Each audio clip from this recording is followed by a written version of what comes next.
At syempre, isa pong napakalaking karangalan para sa akin na andito po muli sa SMNI at I'm so honored and privileged to announce po na this September 1, 2026 po, ang magiging grand opening with the spiritual blessings of the appointed Son of God ng Kingdom, which is the largest indoor cathedral po sa buong mundo. So, it's a big event, no? Para sa, hindi lang sa mga Kingdom citizens, pero para rin sa lahat ng mga Pilipino. Kasi nga, kung maalala natin yung 40th anniversary po ng Kingdom of Jesus Christ, last September 1, 2025, nabanggit po ni Pastor, yung sabi niya, year 40 or day 40, it's the year of trial, of testings, of tribulation. But the year 41st po, it's a year of jubilee. It's a year of victory. It's a year of blessings. And we can see that happening po. Hindi lang dito sa bansang Cariaan, kundi pati na po sa lahat ng naniniwala. At lalo po sa ating mahal na pastor, Pastor Apollo C. Quiboloy. So, talagang very kumbaga deserving ang bansang Cariaan. Kasi this is a testament of decades of unwavering faith, ng loyalty at saka ng unity, ng blood, ng sweat, ng tears, ng sacrifice ng lahat po ng Kingdom citizens. So 41st year po, sleepless nights, yung umaga ginagawang gabi, ang gabi ginagawang umaga. So lahat talaga, tulong-tulong. Nangunguna po ang ating pinakamamahal na pastor sa, lalo na sa lahat ng proyekto ng Kingdom of Jesus Christ. Kaya may nakapagsabi kay Pastor, what a man can do in 5 lifetimes, nagawa ni Pastor in just less than 40 years. Ang dami ng achievement ni Pastor sa Kingdom of Jesus Christ. Siyempre, galing lang sa maliit na may 15 members lang nung September 1, 1985. Tapos lumaki ang kingdom hanggang umabot na tayo sa 200 countries and 2,000 cities, reaching 7 million po ng mga kingdom citizens, sympathizers po, lalo na sa ating pinakamamahal na pastor. At hindi lang yan, hindi lang po siya nakatutok sa pag-evangelize, sa pag-spread ng gospel of the kingdom. But instead po, nakita din po natin ang growth ng Sunshine Media Network International. For just short span of years, isa na po ito sa most trusted na media, not only in the Philippines, but in Asia and even the whole world. So ganun po ang achievement ni Pastor. At hindi lang yon. Imagine, may Jose Maria College pa si Pastor. Ito, ilang scholars na, libo-libong scholars na ang napag-graduate ni Pastor. So ito lahat, galing sa kabutihan po ng puso ng ating pinakamamahal na pastor. Ayan po, nakikita nyo sa screen. Free education. 70% po ng population ng Jose Maria College Foundation Incorporated, scholars po ni Pastor. From elementary hanggang sa high school, hanggang sa college. 30 plus na ang courses dyan sa JMCFI. Kabilang tayong 3 sa pinag-aral ni Pastor. Ayun nga, sa College of Law, may College of Medicine. So kami mga scholars din po kami ni Pastor. Salamat, Pastor, kung, di ba? Kasi hindi namin ito ma-achieve kung walang isang katulad ni Pastor na unconditional love, nung walang hinihintay na kapalit, hinihinging kapalit.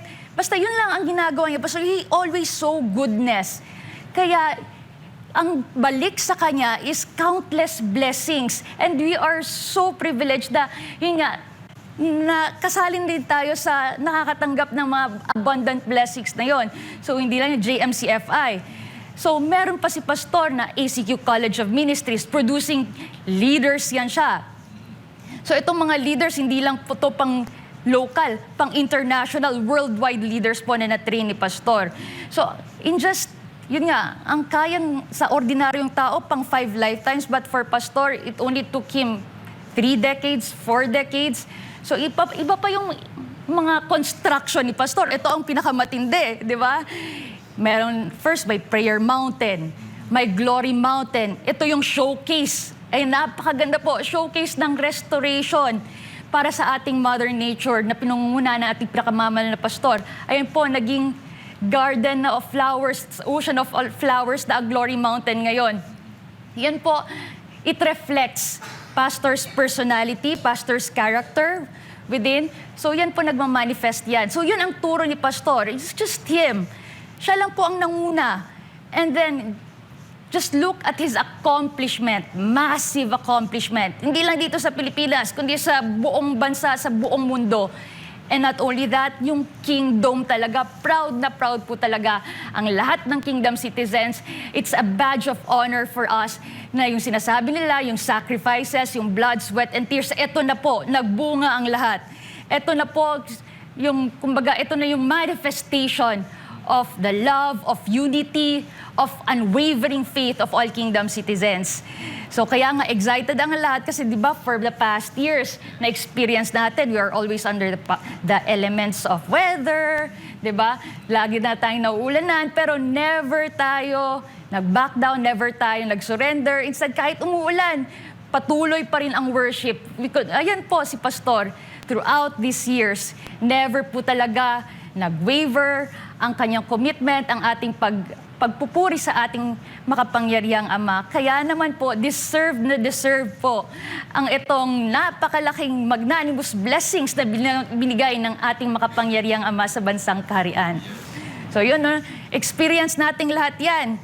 Kaya ito talaga the most anticipated day po for this year. The year 41 is the grand opening with the spiritual blessings of the appointed Son of God, ating kingdom, the 75,000 seating capacity. Diba? Excited tayong lahat. At tayo, buhay na saksi tayo sa mga paghihirap, mga sacrifices natin na during na magkakaroon ng malawakan na gathering led by Pastor Apollo C. Quiboloy, nandyan yung ulan. No? Hindi ka naman pwede na mag-ano sa ilalim ng init ng araw. Susubukan paghapon at gabi, pero andyan din yung banta ng ulan. At matagal nang nakita ito ni Pastor Apollo C. Quiboloy, no? Na magkaroon pala ng ganito kalaki na indoor cathedral, Grand Cathedral pa nga ang nababanggit ni Pastor dati, nababanggit niya ito sa mga konting members pa niya dati, hanggang sa nag-manifest na at eto na nga ang manifestasyon ng pagkakaisa nakikita ni Pastor. At hindi ito may isa sa katuparan, Attorney Kay, kung ang isang leader ay nang-a-abuse at isang corrupt na leader. Oo nga, that's true. Kaya doon ka mas lalong ma-amaze kay Pastor na despite of all the tribulations, lahat ng mga akusasyon, lahat ng mga trials na dinaanan niya for 41 years, nakatayo siya. Kasi yun talaga, kung maalala natin, sabi nga ni Pastor, yung mga Satanas talaga, si Satanas talaga. Accuser of the brethren talaga yan. Si Satanas talaga. He came to steal, to destroy, to kill. Yan talaga yung role ni Satanas. He is very envious, lalo na sa katagumpayan ng hinirang na anak. Yan talaga mga gawa ng dyablo yan. Kaya andito si Pastor, hindi talaga siya natitinag Doon ka na-impress. Kaya nga minsan, pag nag-uusap-usap kami, sabi namin na, if you want to see siguro, if you want to visualize how the Almighty Father will live here on earth, just look at the life of the appointed Son. Kasi kahit grabe ng testing, oppression na ginawa sa Kanya, ang accusation na ginawa sa Kanya, human nature will tell you, hindi ko na kayo tutulungan. Dito na lang ako sa kingdom, kung ganon. I will hate you, I will no longer help you. Na-close ka na, pero hindi Si Pastor, he even helps. He never stops helping. Kahit nga alam naman natin kung nasaan ngayon na ang ating pinakamamahal na pastor dahil ito sa lahat ng political oppression, religious oppression, persecution.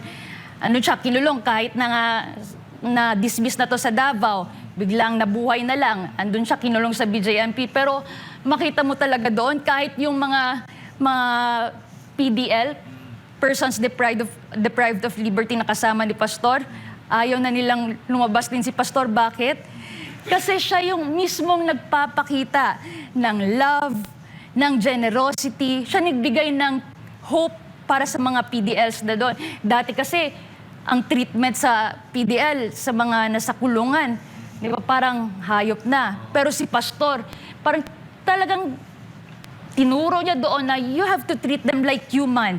Kaya si Pastor, tinulungan niya talaga, na-feel lang lahat yung love ni Pastor, yung treatment na kahit andun sila sa kulungan, pero si Pastor binigyan pa rin sila ng pag-asa, still may hope pa para sa kanila. So you see, everywhere Pastor goes, there's love, there's peace, there's unity, there's harmony, and there's blessings. Kaya nga, makita mo kung ito ordinaryong tao lang si Pastor, talagang hindi niya magagawa ang ginagawa niya ngayon. Oo. Diba? At maalala mo, attorney, kaya yan nagpapatunay kung bakit talaga ay until now, sa kabila o sa gitna ng mga pag-uusig laban sa kanya, maraming nagtataka bakit nananatili pa rin ang kaharian, bakit marami pa rin members at sa katunayan nga, nadadagdagan pa yan. Every year, every month, ay patuloy pong dumarami yung mga members ng Kingdom of Jesus Christ, yung lahat po ng mga naniniwala kay Pastor Apollo C. Quiboloy. Dahil lahat po ay welcome sa Kingdom. Siya po ang bini-welcome po niya lahat. Kahit ano po ang background mo, kahit saan ka galing, masama ka ba galing, o kung ano ba, talagang tinatanggap. Di ba? May mga mula pa sa pagiging drug addict, mula sa pagiging krimen, pero binago ng ating pinakamamahal na Pastor Apollo C. Quiboloy dito sa loob ng kaharian. Kaya doon mo makikita kung papaano magtitiwala si Pastor Apollo C. Quiboloy sa kahit sino man. Kapag pumasok ka sa kaharian, kapag nagtitiwala si Pastor, talagang 101% o sobra po sa 100% yan. Nagtitiwala po yan kapag ikaw ay talagang sincero na gustong magbago ang iyong buhay. Kaya naman marami po sa mga nakikita po ninyo mga kingdom citizens, mga kabataan, mula pa sa pagkabata hanggang sa paglaki, ay talagang tinuturuan po yan ng ating pinakamamahal na pastor, paano po mamuhay na may takot sa Diyos, kung paano sumunod higit sa lahat sa kalooban ng ating makapangyarihang Ama. Kaya dito sa kingdom, number 1, yung honesty. Kaya nakikita po ninyo, nagre-reflect po yan sa lahat po ng mga members, sa lahat po ng mga kingdom citizens. Nakikita po ninyo yung mga projects ni Pastor dito sa kingdom. Lahat po, zero corruption, attorney. Yes. Di ba nakikita natin, marami sa mga kababayan natin, alam na rin ito. No? Nung sa mga nakaraang mga kampanya niya, ito'y pinakita niya ang mga plano niya para sa Pilipinas. Yung pag-ibig niya, hindi lamang sa KOJC. Talagang he goes beyond sa KOJC, kundi sa Pilipinas, hindi lamang sa Pilipinas, kundi sa buong mundo. Kaya nakikita po ninyo mga kababayan, siguro ang ilan po sa inyo, first time po ninyong makarinig ng pag-aakusa laban kay Pastor ngayon. Pero simula pa ng paglilingkod po ng ating pinakamamahal na Pastor, ay kaliwat kanan na yung mga persecution, pag-uusig laban po sa kanya. Pero sa kabila po, sa gitna po ng lahat niya, nagpatuloy po siya. Sa halip na siya po'y magtampo, magalit sa mga nag-uusig, pero ang ginawa po niya, ang pinapalit po niya yung pag-ibig niya, Attorney Kay. Di ba? Kaya marami sa kanyang, dumarami po yung mga naniniwala sa kanya na talagang siya po ay anak ng ating makapangyarihang Ama at siya po ay totoo na naglilingkod at nagmamahal para sa ating bayan, Attorney. Oo nga. Kaya very inspiring talaga si Pastor, ang kanyang leadership, ang kanyang mental fortitude. Kaya nga tinanong din siya ng lawyer ni si Pastor na, Pastor, how's your mental health? Kasi kung ordinaryong tao ang haharap, dalawang bansa ang umuusig sa'yo, tapos gobyerno pa, tapos ikaw lang mag-isa, ang tendency niyan, siguro magtatago ka na, hindi ka natutulong, parang, kumbaga sa Bisaya pa, matagam ka na ba? No? Para ayaw mo nang tumulong kasi ganun din naman pala, lahat ng good works ko, hindi nyo pala na-appreciate, diba? Taken for granted pala. Pero di si Pastor, nakikita mo talaga, he rise above the tribulation, kumbaga lahat na lang, he made, kumbaga above the adversity. Makikita mo talaga yung phenomenal rise of the kingdom, it's because of the excellent mindset of Pastor Apollo C. Quiboloy. Hindi siya nakatingin kung ano man yung mga distractions, kung ano man yung mga sinasabi ng mga detractors, kung ba, who you? Di ba? Nakatutok kahit na sa BJMP na si Pastor, dahil inuusig nga po siya, politically, alam naman natin yan, kasi hindi lang si Pastor ang kinulong dahil sa politika, no? Si PRRD, andyan. Kasama na din sila Senator Marcoleta, at saka iba pa. So kahit andun si Pastor, ang iniisip niya pa rin, ang para sa Pilipinas, ang para sa mga Pilipino. So, ganun po, progressive mindset pa rin. Wired for success.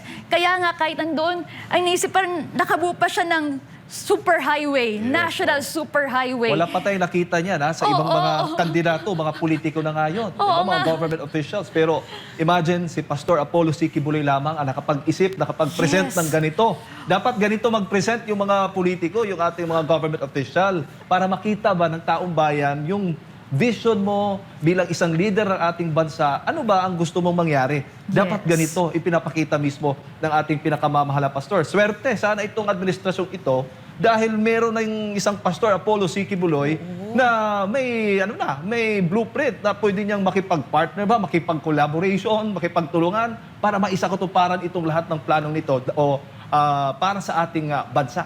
Malaking tulong yan. Oo nga, dapat yung mga katulad ni Pastor, ginagawang alay ng gobyerno.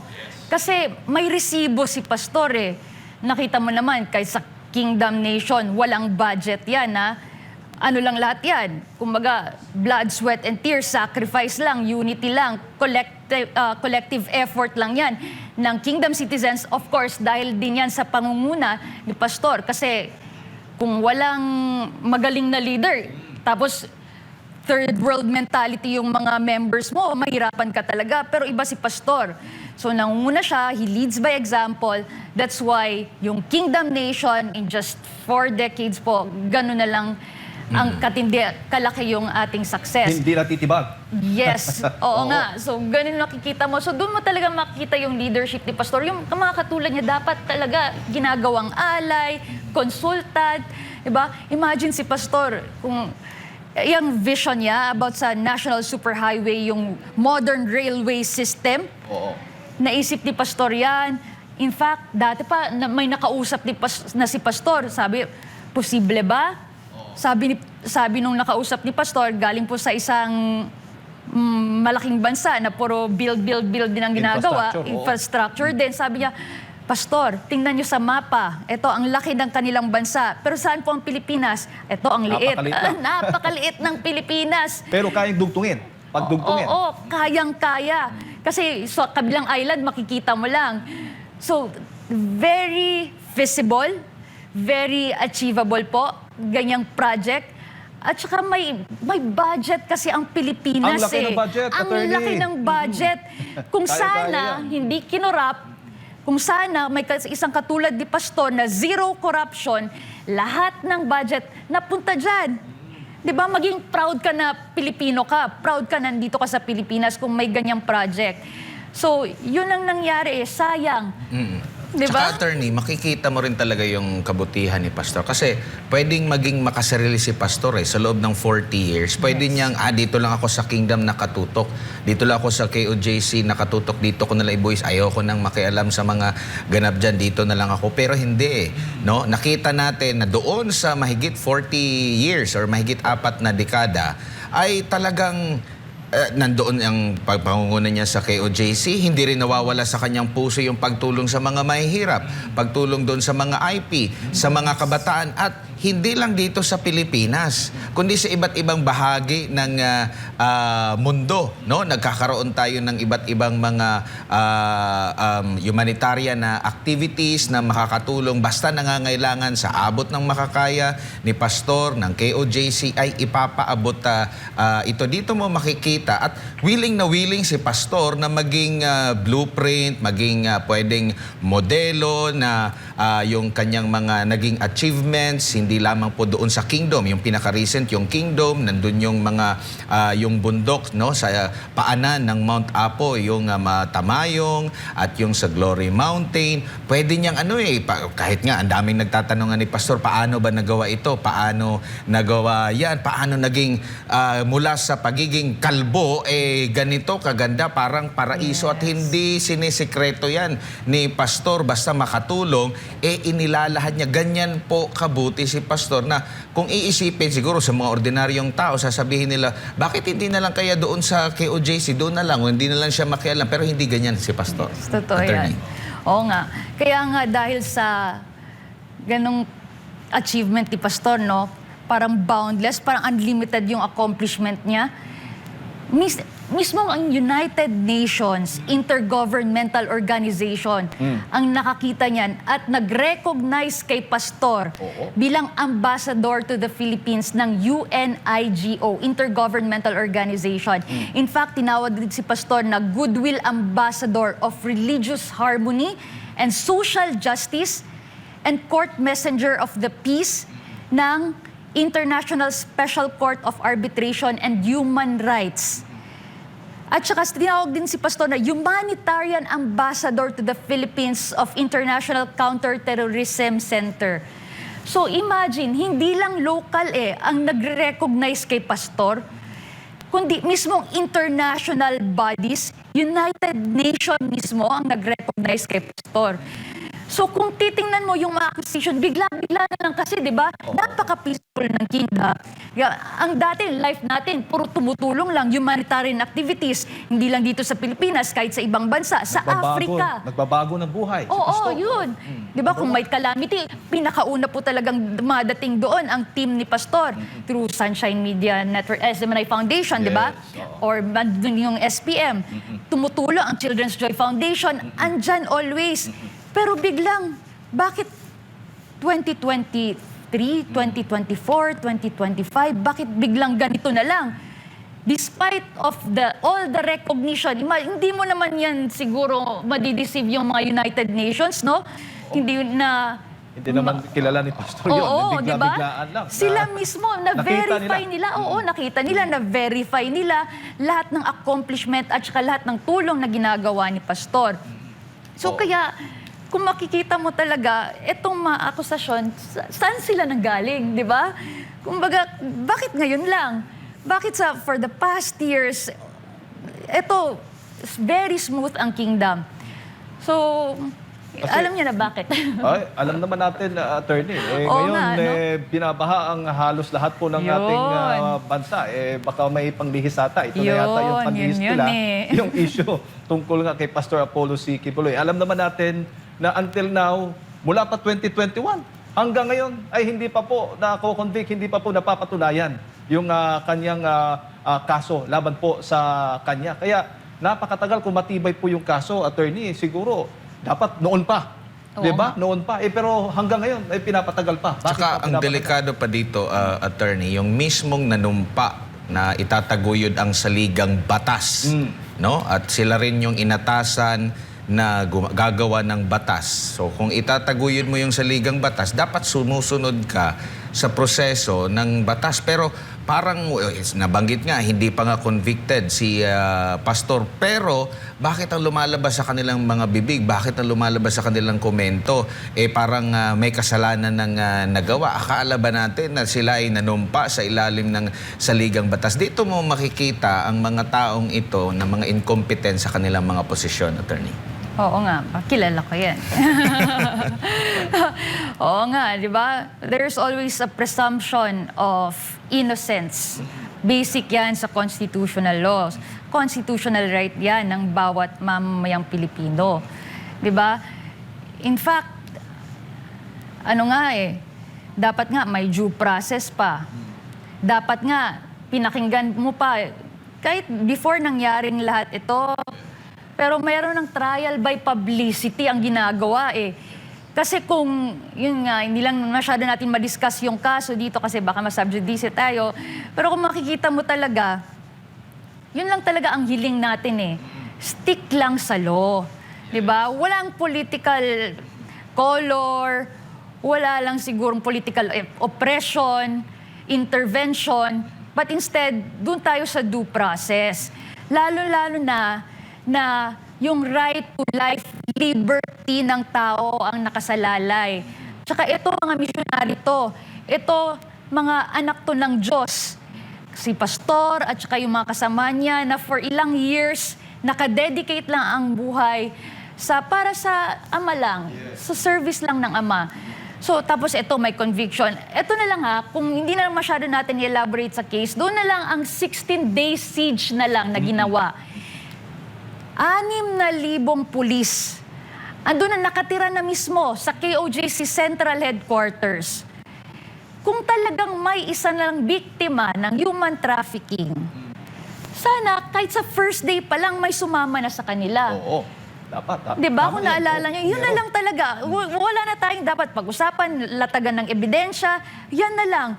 Kasi kung talagang ikaw, biktima ka ng human trafficking, ng kung ano-ano na lang ang pinapahid nila kay pastor, may mga tanim witnesses pa, may nag-recant nga, di ba? Oo, dahil walang sumama Walang naniwala sa mga pulis, sa mga otoridad. Kaya nagtanim na lang sila, attorney. Oo nga, di ba? Para may palabas sila na may naniwala. Oo. Tanim witness. Pero tingnan mo, 16 days. Kaya pinapalayas, imagine, kung talagang takot na takot tayo, hindi tayo makapag-celebrate nung ating 39th anniversary nung September 1, 2024. Pero imagine yung resilience, ang love, ang loyalty ng lahat ng Kingdom citizen.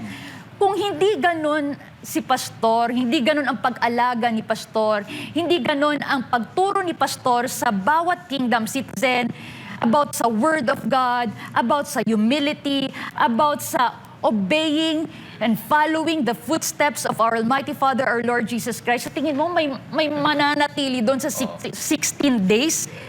Wala talaga. Pero nakita nyo, ganun ka-worse ang ginawa nila. So kahit hindi na tayo maglatagan ng ebidensya, kasi kung ano lang talaga, kung may isang araw makapag-present tayo kung anong nangyayari sa loob ng korte, kung pwede lang i-publish, no? Kung anong nangyayari sa mga cross-examination doon sa korte, talagang matatawa kayo. Pero dahil nga sa sub-judice, yan na lang po. Yan na lang ang ating ipakita. Oo. Diba? Proof na yan. Oo.